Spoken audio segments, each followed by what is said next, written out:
अध्याय 20 पितृलोक और पूर्वजों का निवास।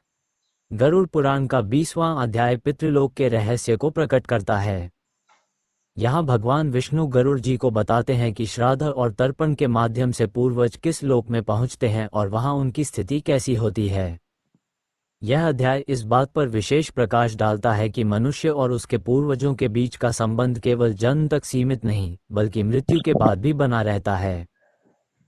पितृलोक का स्वरूप। पितृलोक स्वर्ग और पृथ्वी के बीच का एक विशेष लोक है। इसे यमराज के अधीन बताया गया है। यहाँ वे आत्माएं रहती हैं जिन्होंने अपना जीवन धर्मपूर्वक जिया है और जिनके वंशज नियमित रूप से उनका श्राद्ध और तर्पण करते हैं। पितृलोक में आत्माओं को न तो नरक जैसी पीड़ा मिलती है और न ही स्वर्ग जैसा वैभव, लेकिन उन्हें शांति और संतोष अवश्य प्राप्त होता है। पूर्वजों का निवास। भगवान विष्णु कहते हैं कि जब जीवित लोग अपने पूर्वजों का श्राद्ध करते हैं तो पितृलोक में रहने वाले पितर तृप्त होते हैं। उन्हें ऐसा लगता है मानो उन्होंने स्वयं भोजन और जल ग्रहण किया हो। यदि वंशज समय पर पितृकर्म न करें तो पितर अशांत हो जाते हैं और उनकी आत्मा को कष्ट होता है।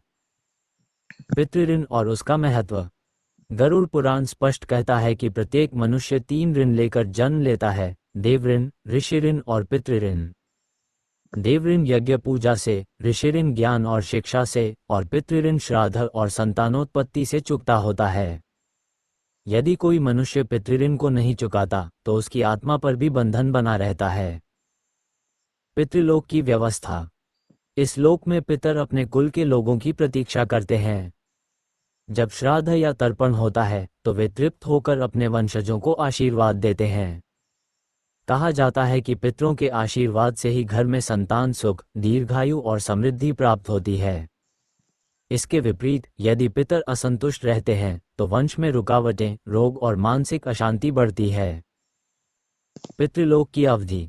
आत्मा पितृलोक में अनंत काल तक नहीं रहती। जब उसका पुनर्जन्म का समय आता है तो वह फिर से पृथ्वी पर जन्म लेती है। लेकिन जब तक वह वहां है, उसके वंशजों का श्राद्ध और तर्पण ही उसका सहारा होता है।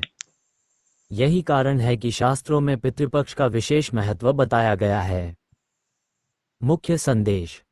इस अध्याय का निष्कर्ष ये है कि पितृलोक आत्माओं का विश्राम स्थल है, जहां वे अपने वंशजों की श्रद्धा और कर्मों पर निर्भर रहती हैं।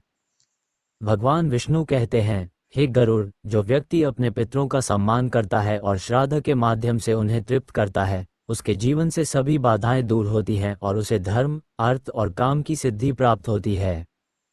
लेकिन जो अपने पितरों को भूल जाता है, उसका जीवन अशांत और बाधाओं से भरा रहता है। अतः पितृलोक केवल आत्माओं का निवास ही नहीं, बल्कि जीवित और मृत के बीच एक अदृश्य सेतु है, जो पीढ़ियों को एक दूसरे से जोड़ता है।